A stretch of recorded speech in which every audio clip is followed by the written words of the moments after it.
No one in the cabin even heard him sit down. But Heather Sloan, 35, white, immaculate blonde bun, eyes sharp as razors, sure did. Her voice sliced through the cabin like a whip. Absolutely not. What is that doing in first class? Every head turned. Little Noah Bryant, 10 years old, black, soft-spoken, small for his age, sat frozen in seat 1D, his feet dangling above the floor, his worn-out sneakers scraped and peeling, his thrift store hoodie faded at the elbows. His hands clutched a wrinkled boarding pass and a folded note from his mom. Heather stalked toward him like he'd committed a crime. "Hey!" she snapped. "You can't just sneak up here because you passed an empty seat. First class is for paying passengers, not kids from whatever neighborhood you crawled out of." Passengers stiffened. Noah's chest tightened. He didn't crawl from anywhere. He boarded like everyone else. I have a ticket," he whispered. Heather laughed, a loud, cruel, mocking laugh designed to make people look, to make him small. "Oh, please. Those shoes alone tell me you're in the wrong place. Kids like you ride coach, or buses, or wherever people like you usually end up." A few uncomfortable giggles floated from the back of the cabin. Heather leaned in, lowering her voice, but sharpening the blade. "Look at this seat. Look at your clothes. You honestly thought anyone would believe you belong up here?" Noah shrank into the leather, cheeks burning. He wished the seat would swallow him whole. Heather snatched his boarding pass from his trembling hands. "Fake, obviously." It's not fake," Noah said, voice cracking. She rolled her eyes dramatically. "Sweetheart, you couldn't afford half a soda on this flight. Now stop wasting my time and move." Noah shook his head, not in defiance, but pure fear. "My mom. She said this is my seat." Heather snapped. "Your mom lied to you. Now get up." Her voice echoed.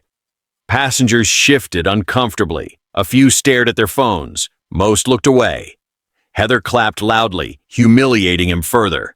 "Up, now. Don't make me call security on a child." Noah's throat closed. His eyes burned. He unfolded the note with shaking fingers. "Be strong and courageous, for the Lord your God is with you wherever you go." Joshua 1:9. He whispered it to himself, barely audible. Heather scoffed at the paper. "Bible verses? Really? What is this, a charity pity tour?" The cruelty hit like a slap. A voice suddenly rose from seat 1A, warm, firm, powerful. "That's enough." Everyone turned. A graceful older black woman, silver hair, pearl earrings, posture regal, stood slowly. Her eyes locked onto Noah with a softness he had not felt since he boarded. She asked gently, "Baby, what's your last name?" Noah wiped his cheeks. "Bryant," he whispered. The woman gasped, hand over her heart. Then her voice rang out across first class. "Did you hear that? This is Noah Bryant, the son of Danielle Bryant." Heather froze mid-breath. A wave of whispers surged. Danielle Bryant? The owner? The billionaire? The new majority shareholder? She funds the Children's Medical Foundation. That's her son? Phones were lifted. Recording lights blinked. Heather's face drained to paper white. The woman in 1A stepped into the aisle like a shield. "I know his mother personally, and I promise you, she will hear every word you said." Heather's lips trembled. Noah didn't know what to feel. Relief, fear, embarrassment, all at once. He curled his fingers around the Bible verse again. The woman rested a hand on his shoulder. "You sit right there, sweetheart. You belong exactly where you are." And for the first time since he boarded, Noah believed her. If you have ever felt judged, belittled, or treated like you didn't belong, then what happens next with young Noah Bryant will make you hold your breath. Don't forget to like and subscribe and stay with Dignity Voices to follow this powerful journey. But the real shock comes after landing, when the witness in 1A contacts Noah's mother. The cabin was silent when the plane landed, the kind of silence that isn't peace at all but pressure. Nobody spoke as passengers stood to disembark. Nobody looked at Heather. Nobody looked at Noah either. They didn't know how to look at him now. The only person who met his eyes was the woman in 1A. She squeezed his hand before the line moved. "I said what needed to be said, baby. I've got you." Noah nodded, but he didn't smile. His stomach still felt like it was floating somewhere behind him. Heather hovered by the exit door, her posture stiff, her jaw clenched, trying to act composed. But the tremor in her fingers betrayed her. She attempted a weak smile toward Noah, as if hoping the whole cabin had imagined the last 20 minutes. Noah didn't meet her eyes. When his turn came to step off the plane, the woman in 1A slipped her business card into his palm. "Give that to your mother," she whispered, "and tell her I will be the first to speak." Then she walked off, stunning, dignified, and powerful, like a quiet storm in heels. The airport seemed too loud, too bright, too open after the suffocating humiliation in the cabin. Noah shuffled toward baggage claim, gripping his small backpack straps. His chest felt tight, as if the whole world was too big for him again, just like before he was adopted. He spotted her before she spotted him. DANIELLE BRYANT, his mom, black, early 40s, elegant, confident, carrying that CEO presence without trying. She was waiting with her arms open. "Noah!" she exclaimed. He tried to run into her arms like he always did, but instead of running, his legs slowed. He moved carefully, like a kid afraid to break something. Danielle hugged him. Anyway, long and warm. "Baby, how was your flight?" Noah inhaled, his throat closed. He forced a tiny smile. "It was fine." But she felt his body stiffen. His cheek was damp against her shoulder. Danielle pulled back. "You okay?" He nodded quickly, too quickly. "Just tired," he whispered. She knew that wasn't it. Her son didn't just get tired. He was brave, and today he seemed folded into himself. Before she could ask more, Noah's small hand slipped something into hers, the folded business card from the woman in 1A. It read, "Dr. Evelyn Hart, Children's Hope Medical Director." Danielle's eyes widened. Evelyn Hart wasn't just anyone. She was one of the longest-running partners of the Bryant Foundation. Danielle trusted her like family, and if Evelyn gave Noah her card, something was wrong. "Did she talk to you?" Danielle asked carefully. Noah swallowed hard. "She was nice." "What happened, sweetheart?" He shook his head, eyes dropping to the floor. Danielle didn't push. She wrapped an arm around him and guided him toward the car, but her mind was already racing. As they waited for the luggage carousel to spin, Danielle's phone buzzed. A voice note from Evelyn Hart. She tapped play. Evelyn's voice came through, shaking with controlled anger. "Danielle, call me the moment you hear this. What I witnessed on that plane, what that flight attendant said to your child, was beyond unacceptable. I have a full video. The crew saw it. The passengers saw it. That woman humiliated him publicly. I am so sorry. Please call me." Danielle froze. Her breath left her lungs. Her hand gripped Noah's shoulder instinctively. But Noah didn't look up. He stared at the moving carousel, silent, stiff. Because even though Evelyn defended him, even though someone stood up for him, all Noah could think about was how small he felt under Heather's cruel voice. Across the airport, a group of teenage girls were scrolling on their phones near the coffee stand. One gasped. "Hey, isn't this the Bryant boy?" Another girl leaned over. "Wait, this is from Flight 178. Someone posted it already." Noah's small figure appeared on the screen, curled in seat 1D, Heather towering over him, her voice sharp, commanding, humiliating. The audio was clear. "Look at your shoes. Does anyone think you belong in first class?" Passengers in the airport overheard. More heads turned. More phones lifted. Within minutes, whispers floated across the terminal. "Is that the owner's son?" "That flight attendant is finished." "Oh my God, that poor kid. Send this to the news. Tag the airline." Danielle gently pressed Noah against her side, shielding him from the growing attention. He leaned into her, but kept his face down. He didn't want to be seen right now, not by anyone, not even by her.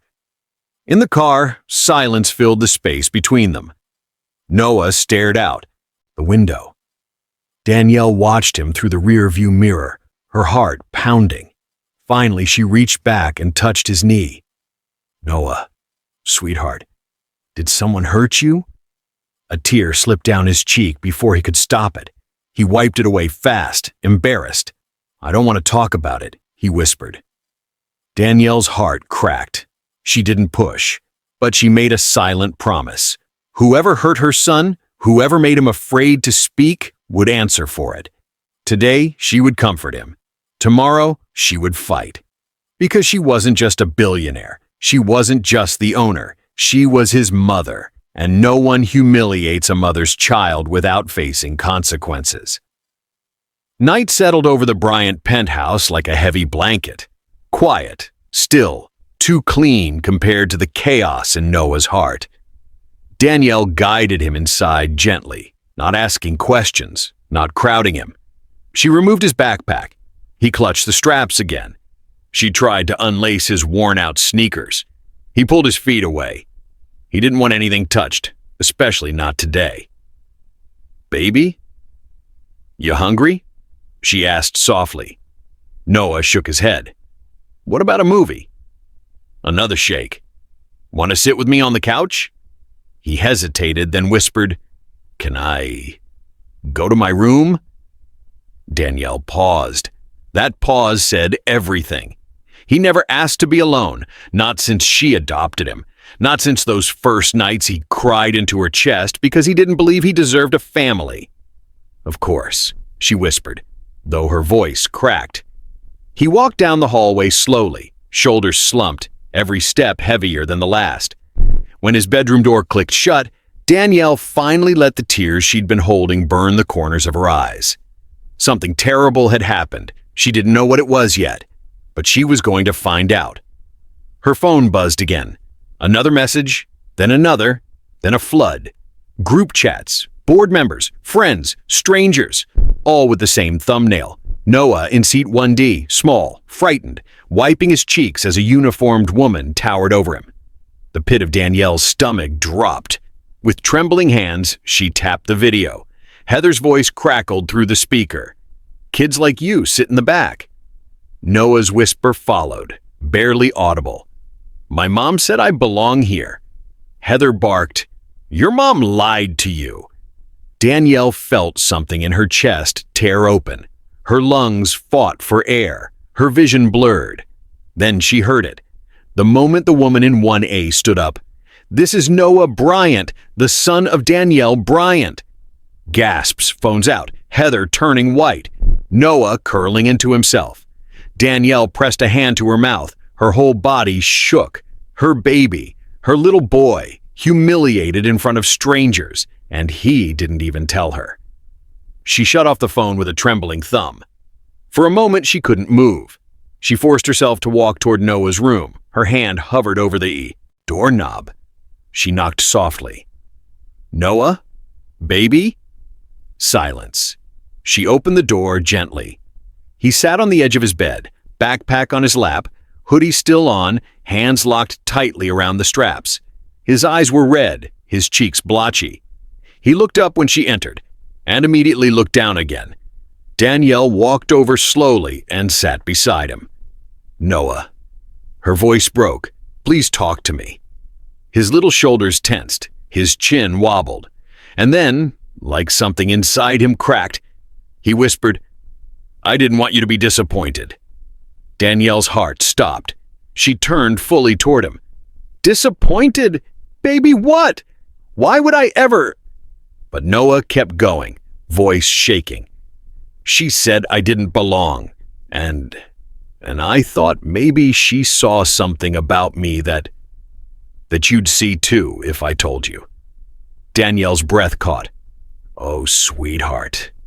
Tears slipped from his eyes, the kind he'd held in all day, the kind that choke more than they fall. She kept saying kids like me don't sit up there, he whispered. That I was lying, that I was trying to steal a seat, that people like me shouldn't even try. Every word stabbed her. And I didn't want you to think she was right, Noah finished in a broken breath.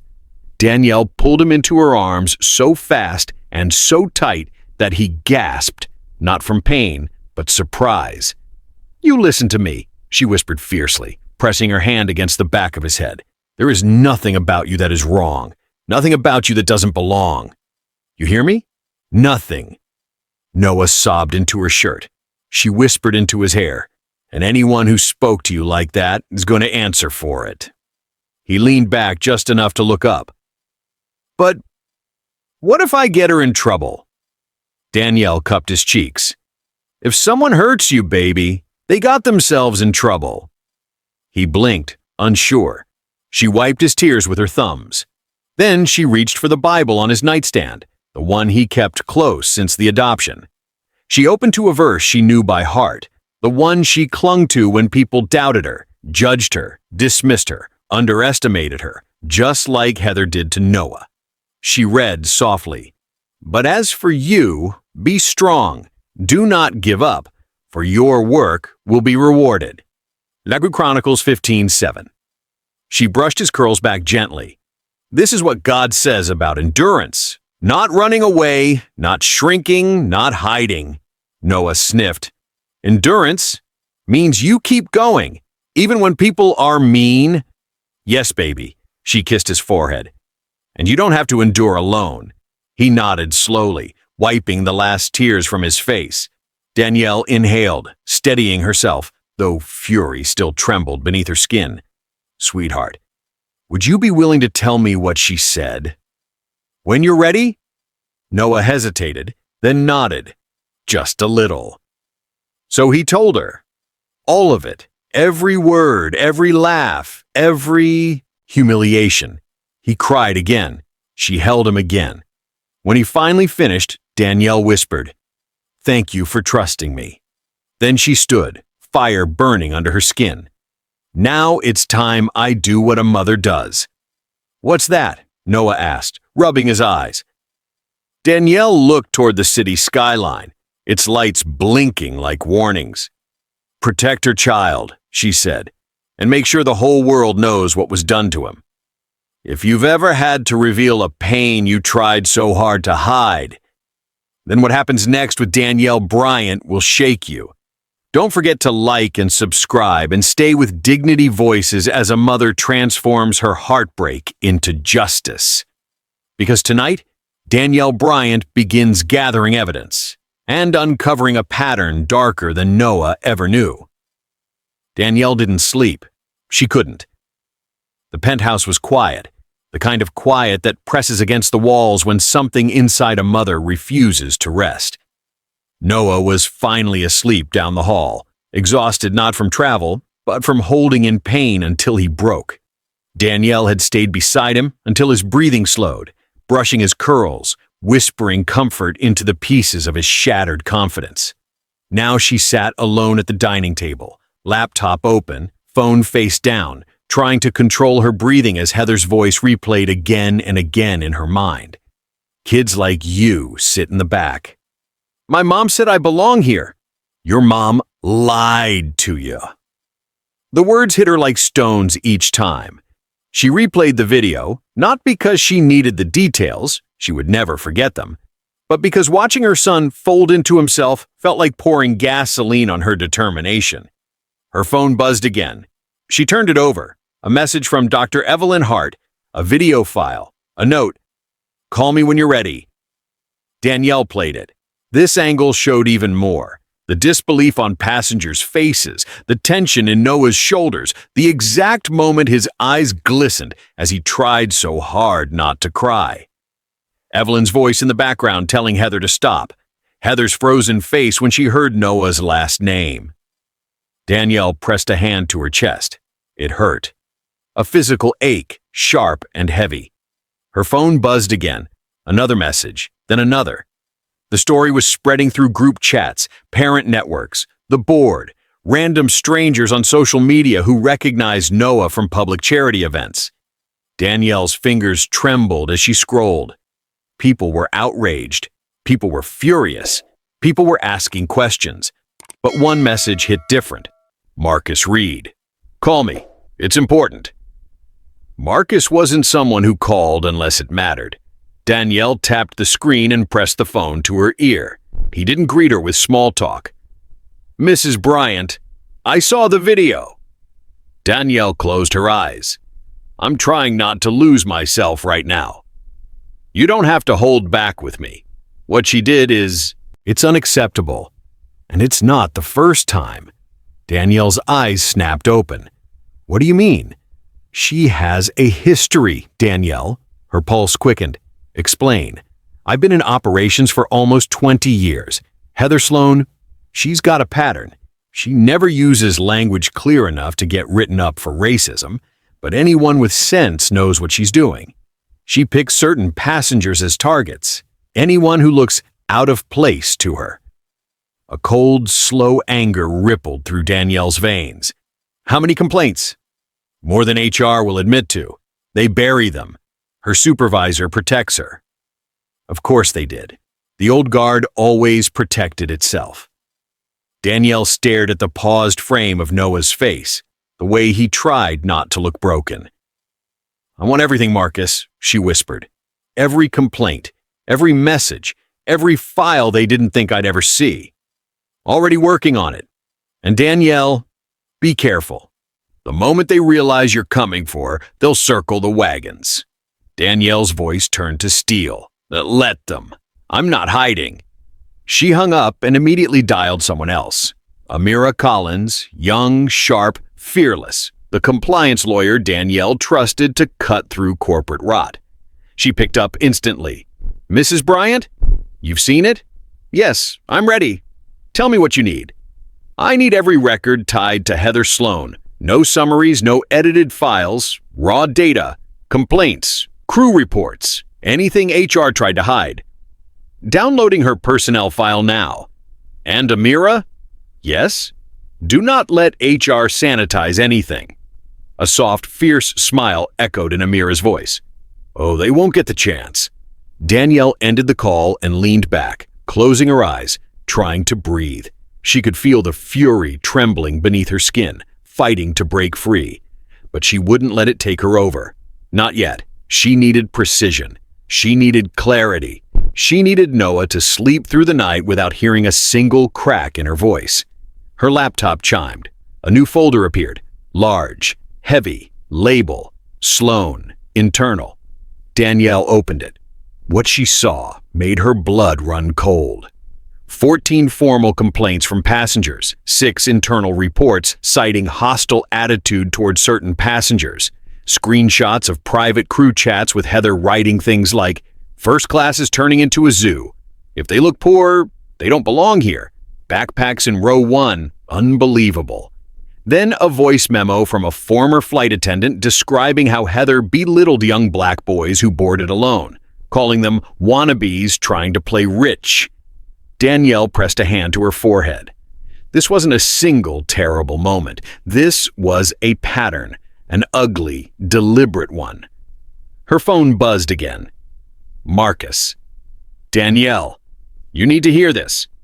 He forwarded another audio clip. Danielle clicked. Play. Heather's voice filled the room, laughing casually with another attendant. If I see one more kid with dollar store shoes sitting in first class, I swear I'm calling security before they even buckle in. People need to stay in the sections they belong. It's embarrassing. Danielle covered her mouth, tears burning again. But they weren't the soft, sad tears from earlier. These were fire. Marcus, she whispered, voice trembling not from fear but from rage. She targeted my son. She targets anyone she thinks she can get away with, he said. But yes, she targeted Noah. And she didn't expect him to be your child. Danielle's chin lifted. She's about to learn what happens when you hurt my child. Her screen pinged again. Another call. Evelyn. Danielle, I'm ready to testify publicly.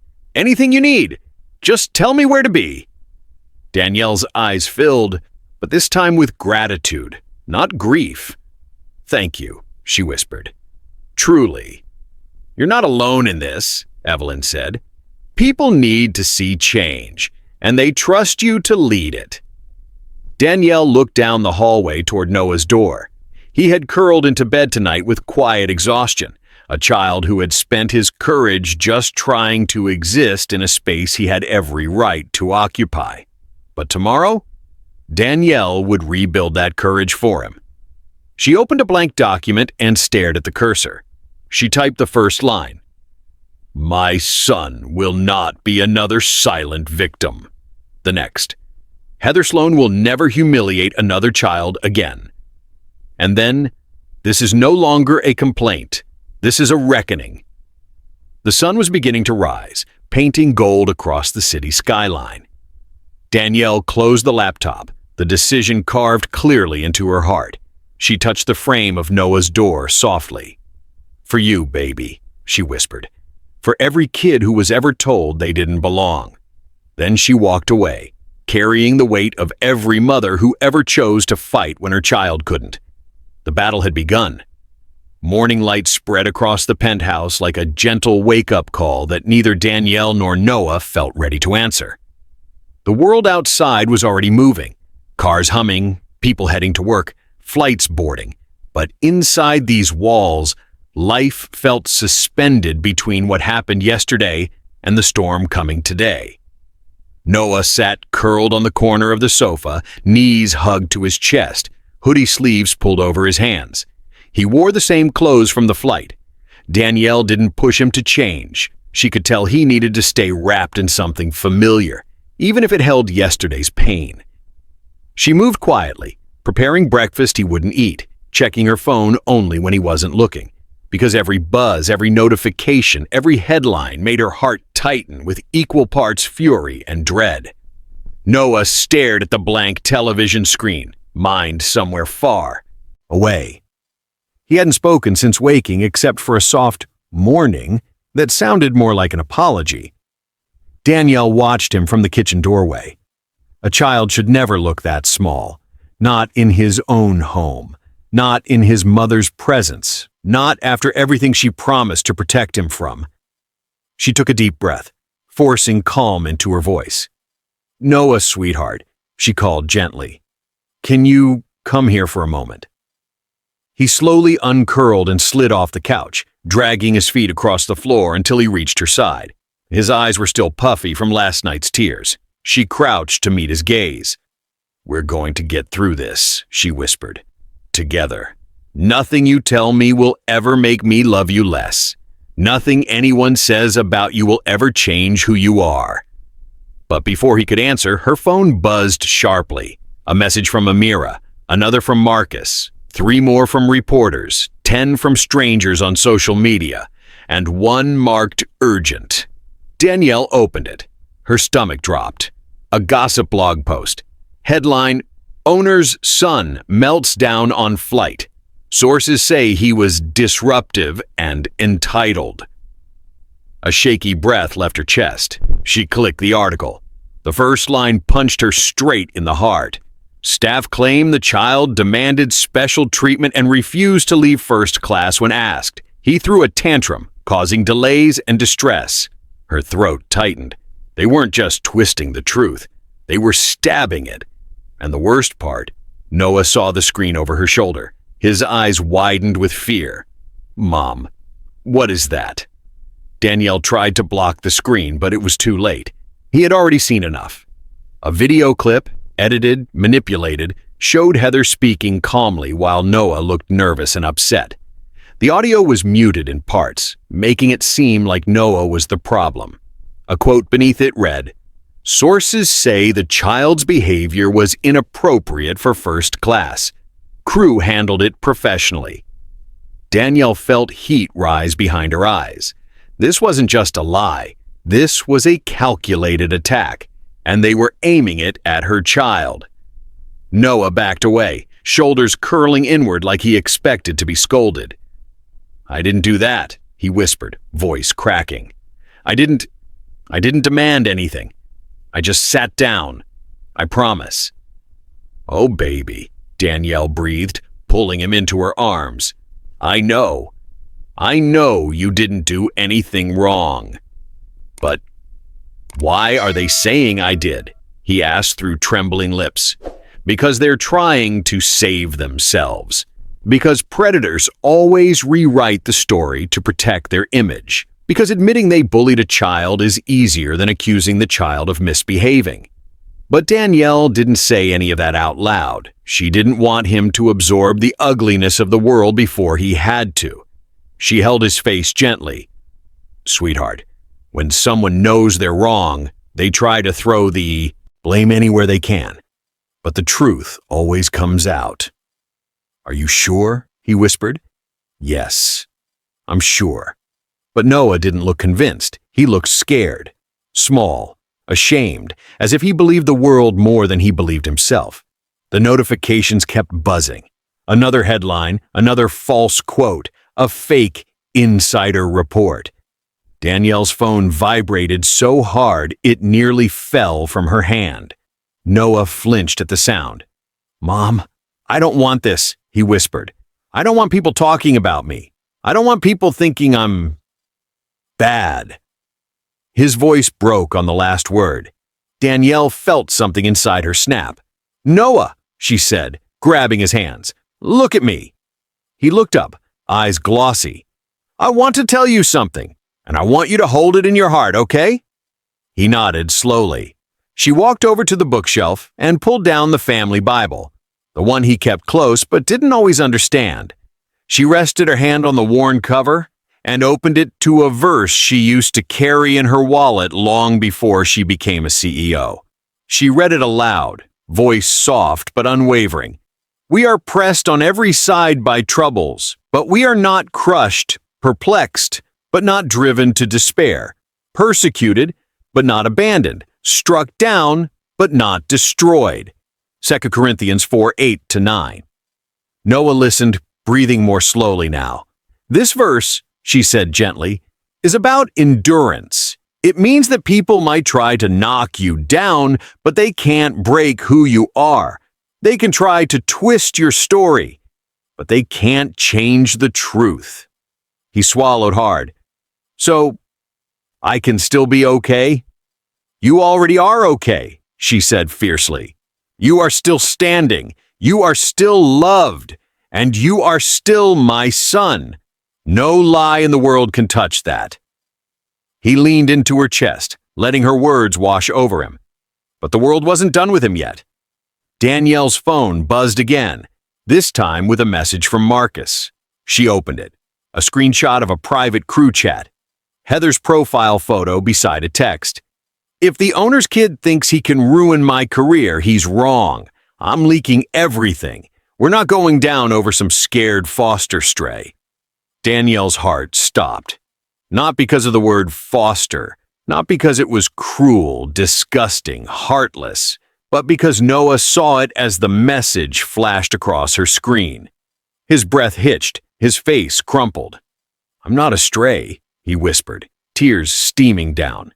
Danielle grabbed him, holding him so tightly he could barely breathe. "Listen to me," she choked out. "You are my son. You are not a stray. You are not unwanted. You are not any of the ugly things these people say. They are lying because the truth scares them." He trembled against her. "I don't want anyone fired because of me," he whispered. Danielle pulled back, cupping his cheeks. "Baby, this isn't about firing someone because of you. This is about stopping someone who hurts people, someone who hurt you." "But what if people think I'm the problem?" "Then I will show them you're not." He looked up, small, fragile, searching. "How?" Danielle wiped the tears from his chin. "By telling the truth, by standing firm, by not letting lies define you." He nodded slowly, though fear still lingered in his eyes. Danielle took a deep breath and kissed his forehead. "Sweetheart, you don't have to fight alone. I'll fight for you." Outside the penthouse windows, the city roared to life. Inside, mother and son sat together in a bubble of pain, love, and rising courage. And as Danielle held him, she silently vowed. Heather had just made her final mistake, because no one, and nothing, gets to break Noah Bryant, not on her watch. If you've ever watched someone try to rewrite the truth about you, then what Danielle does next will make your heart pound. Don't forget to like and subscribe and stay with Dignity Voices, because the comeback begins now. Tomorrow morning, Danielle Bryant stops reacting and starts leading. By the next morning, the storm around the Bryants had a name. It was trending. Noah didn't understand trends, but he understood the feeling of seeing his own face on a stranger's phone when they thought he wasn't looking. He understood the way whispers suddenly died when he walked into the room, even inside his own home when distant relatives or staff arrived. He understood that the world was now divided into people who pitied him, people who defended him, and people who thought he was the problem. He hated all three. Danielle watched him move through the penthouse like a ghost, drifting, barely touching anything, as if afraid he might break it just by existing. She let it go for a few hours. She answered calls. She reviewed documents. She spoke to lawyers and board members and PR teams. She rejected 3 carefully worded statements drafted by people who cared more about the brand than the boy who lived in this house. Then, mid-afternoon, she hung up on another call and decided she'd had enough. "Noah," she said gently, appearing in the doorway of his room. He was sitting on the floor, back against the bed, flipping a Rubik's Cube without seeing it. "Yeah?" he murmured. "Come with me. I want to show you something." He didn't move right away. When he finally stood, his shoulders slumped like he was walking into a principal's office. They rode the elevator down in silence, past floors of glass offices and polished conference rooms, all the way to a level only a few people ever saw. Security nodded and opened a quiet side door that led to a small chapel room tucked near the old corporate wing. Soft light filtered through frosted glass. A simple wooden cross hung on the wall. A row of candles lined a shelf, some burned down to stubs. Noah blinked. "I didn't know this was here," he whispered. Danielle smiled sadly. "Most people don't. They don't come here unless they're desperate. I practically lived in this room when I first took over the airline." He looked up at her. "Why?" "Because I was terrified," she admitted. "People doubted me, fought me, said I didn't belong. I sat right there," she pointed to the front row, "and I begged God to give me courage I didn't feel and wisdom I didn't have." Noah studied the empty seats as if they held echoes of those prayers. "And did he?" he asked. She took a breath and sat down. "Yes, not all at once, but enough to get through each day." She patted the seat next to her. He sat. They were quiet for a moment. The silence here felt different than at home. Less heavy, more honest. "Noah," she said softly, "what they're doing to you now, twisting things, lying about you, that's not new to me.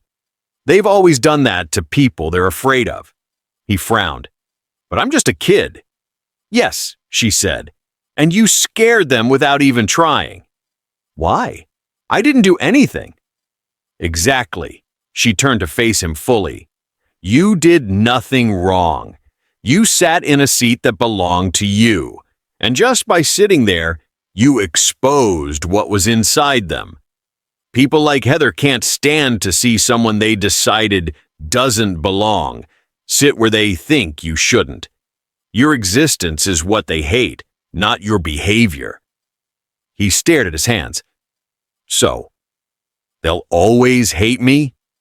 "No," she said firmly. "They don't get to decide your story. They don't get to write your ending." He glanced up, eyes still tired. "How do we stop them?" Danielle looked toward the cross. "By dragging everything they're hiding into the light." She let the words settle before continuing. "I've spent all night reading files, listening to recordings, talking to people who've watched this kind of abuse for years. This isn't just about you anymore. It's about every person she's humiliated, Every child who went home feeling like they were less than human because someone in a uniform decided to play judge. Noah's jaw tightened. "What are you going to do?" he whispered. Danielle exhaled slowly. "I'm done reacting. I'm going to lead." He frowned slightly. "What does that mean?" "It means we stop letting them control the story. It means we stop hiding behind statements and PR. It means we stand up and say, this is what happened, this is who did it, and this is what we're going to do about it." In front of everyone, Noah shifted in his seat. "In front of everyone?" She nodded. "I'm calling a company-wide town hall. Every staff member, every crew, every department. It'll be streamed live. No editing, no spin." He swallowed. "You're going to tell them what she did?" "Yes," she said. "And then I'm going to give her a choice." He blinked in confusion. "A choice?" Danielle's eyes were steady now, the CEO emerging through the mother, though the mother never left. "I'm going to put 2 doors on that stage," she said quietly. "Real doors. One labeled Promotion, Director of Dignity and Ethics. The other labeled Termination, Severe Misconduct." Noah stared, trying to picture it. "And then what?" he asked. "And then," Danielle said, "I will lay out the evidence, the complaints, the recordings, the witnesses. I will tell them exactly what she said to you. After that, I'll look her in the eye and ask if she wants the promotion that comes with repentance and ownership." She paused, voice sharpening. "Or if she would rather walk through the door that reflects the truth she refuses to admit." "What if she lies?" Noah asked quietly. Danielle smiled sadly. "Lies can look strong for a while, but they fall apart when the light gets bright enough." He thought about that, fidgeting with his fingers. "Do I have to be there?" he finally asked. She hesitated. "I want to protect you," she said softly. "Every part of me wants to keep you far away from that room. But another part of me knows your voice could change everything. Not for me. For the other kids who don't have someone to fight for them." He looked at her with wide, uncertain eyes. "What would I even say?" She reached over and took his hand. "Only what's true," she said. "Nothing more. Nothing less. You don't need to be dramatic. You just need to be honest." He swallowed again. "What if my voice shakes?" "Then let it shake," she replied. "Brave people aren't the ones whose voices never shake. They're the ones who speak anyway." He stared at the cross again, breathing slowly.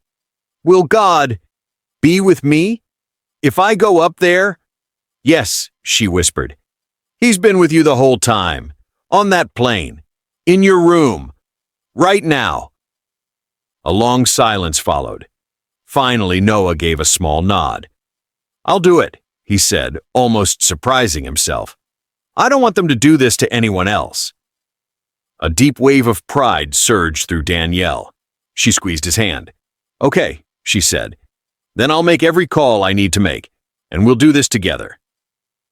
They left the chapel side by side, Noah still small, still hurting, but walking a little straighter. By late afternoon, Danielle's plan was already in motion. Marcus confirmed they could convert one of the maintenance hangars into a live event space. Amira assembled evidence into a clear, devastating presentation. Evelyn agreed to attend in person and testify. The board, faced with the undeniable storm of proof and public attention, reluctantly gave Danielle the freedom to proceed. Word spread through the airline overnight. Mandatory meeting, all staff broadcast. Owner addressing recent events. Rumors flew through crew lounges, back offices, and group chats. Some defended Heather, some were horrified, some were just scared. Heather herself received a formal notice. Attendance required. No legal counsel on stage. Company policy under review. She read it, scoffed, and told her friends in private messages that she'd handle the show and spin it like always. She had no idea the rooms she used to control were slipping out of her grip. Back in the penthouse, as the city lights came on, Danielle tucked Noah into bed. "Tomorrow's a big day," she said softly. He nodded, clutching the edge of his blanket. "Are you scared?" he asked her. "Yes," she said honestly, "but I'm more scared of what happens if we stay quiet." He thought about that, then whispered, "Me too." She kissed his forehead. "Sleep, baby. Tomorrow we stop letting them write your story for you." He closed his eyes. For the first time in days, he fell asleep a little faster, and as Danielle stood in the doorway watching him breathe, she knew. Tomorrow, she wasn't just going to confront a flight attendant. She was going to confront an entire culture, and this time, the whole world would be watching. The maintenance hangar looked nothing like the place where airplanes slept. Not today. Rows of chairs faced a raised platform, massive screens glowed with the airline logo, and in the center of the stage stood two unmistakable doors. Left, promotion, Director of Dignity and Ethics right, termination. Severe misconduct employees filled the space. Pilots, attendants, mechanics, executives, faces tight with nerves and curiosity. Whispered rumors rippled through the crowd. "This is about the owner's son." That flight attendant's finished. "I heard the video's worse than what leaked." Backstage, Noah stood beside Danielle, wiping his palms against his hoodie. He looked so small against the tall curtains, but there was something steadier in him today, like a candle flame protected by cupped hands. Danielle knelt to his height. "You can still stay back here," she whispered. Noah shook his head, voice trembling but certain. "I want to be with you." Danielle breathed out slowly, touched his cheek, and whispered the verse she'd chosen for him. "The Lord is my strength and my shield. My heart trusts in him, and he helps me." Psalm 28:7. Noah closed his eyes and let the words settle into him like armor. Then Marcus appeared. "They're ready." Danielle took Noah's hand and walked onto the stage. Conversations hushed instantly. Lights brightened. Cameras blinked on for the company-wide livestream. She stepped to the podium, voice steady. "Thank you all for being here. Today is not about punishment. It's about truth." A quiet tension swept the hangar. "My son," she continued, her voice tightening, "was humiliated in first class by someone wearing our uniform, not because of his behavior, not because of a misunderstanding, but because she believed she had the right to decide whether a child belonged in a seat he paid for." She gestured to the screens. The video played. Heather's voice echoed across the hangar. "Kids like you sit in the back. You don't belong here. Your mom lied to you." Gasps, mutters. A few attendants covered their mouths. When it ended, Danielle inhaled sharply. "My son is 10 years old. 10. And he believed he had done something wrong. He believed he disappointed me." She motioned toward the curtain. Noah stepped forward. A soft wave of emotion moved through the crowd. Pain, protectiveness, shame on his behalf. He approached the microphone, voice barely above a whisper. "I wasn't trying to break rules," he said. "I just sat in my seat." His voice shook. "She made me feel like I wasn't supposed to exist there." A few employees wiped their eyes. Heather, standing in the aisle with crossed arms and a defiant glare, scoffed loudly. "This is ridiculous," she snapped. "He's twisting." Danielle lifted one hand. Heather fell silent. "Mrs. Sloan," Danielle said, turning to face her fully. "This company believes in accountability, in ownership, in dignity." She pointed to the two doors. "You have a choice." A murmur swept through the hangar. Danielle's voice sharpened. "Behind the first door, promotion to Director of Dignity and Ethics. If you are willing to publicly own what you did and commit to change." She pointed to the second door. "Behind the other, termination for severe misconduct." Heather's face paled. "You're forcing me." "No," Danielle interrupted. "I'm giving you the chance to choose integrity, or reveal what's truly in your heart." All eyes were on Heather. Her jaw clenched, her breath trembled, and her pride, always her greatest shield, refused to bend. After several agonizing seconds, she spun toward the termination door, yanked it open, and stepped inside. The door slammed. A red light above it flashed to life. The hangar erupted, not in cruelty, but in relief. Applause thundered through the vast space, echoing through steel beams. Mechanics clapped each other's backs. Some attendants cried. Pilots nodded solemnly. Noah looked up at Danielle. "Is it over?" he whispered. Danielle knelt, brushing a curl from his forehead. "It's over for her," she said softly. "But what comes next? That's for us to build." A small smile broke across his face. Fragile, hopeful, real. Danielle wrapped an arm around him, pulling him close. Together they stood on that stage as the applause swelled around them. A mother and son, no longer victims of a cruel moment, but symbols of a new beginning. When the last clap faded and the hangar began to empty, Danielle felt the air shift, like the moment after a storm, when the world is strangely bright and strangely quiet all at once. Technicians powered down cameras, employees whispered as they filed out, and security debriefed in low voices. But at the center of it all, Noah stood holding her hand, looking out at the space with wide, cautious eyes. He'd been brave, braver than any 10-year-old should ever have to be. And now that the adrenaline was fading, the weight of everything fell onto his small shoulders. Danielle knelt beside him. "How are you feeling?" she asked softly. He shrugged, rubbing his sleeve across his nose. I don't know. My stomach feels weird." "That's normal," she said gently. "Today was a lot." He nodded without meeting her eyes. Employees passing nearby glanced at him with a mixture of respect and sympathy. A young flight attendant paused as if she wanted to say something, but Danielle gave her a soft shake of the head. Not now. Noah needed space, not more attention. Marcus approached with a careful calm. "He did good today," he said with a respectful nod.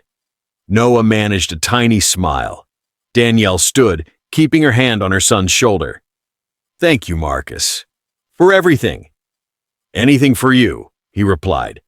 "And for him." Amira joined them next, tablet under her arm. "It's done," she said.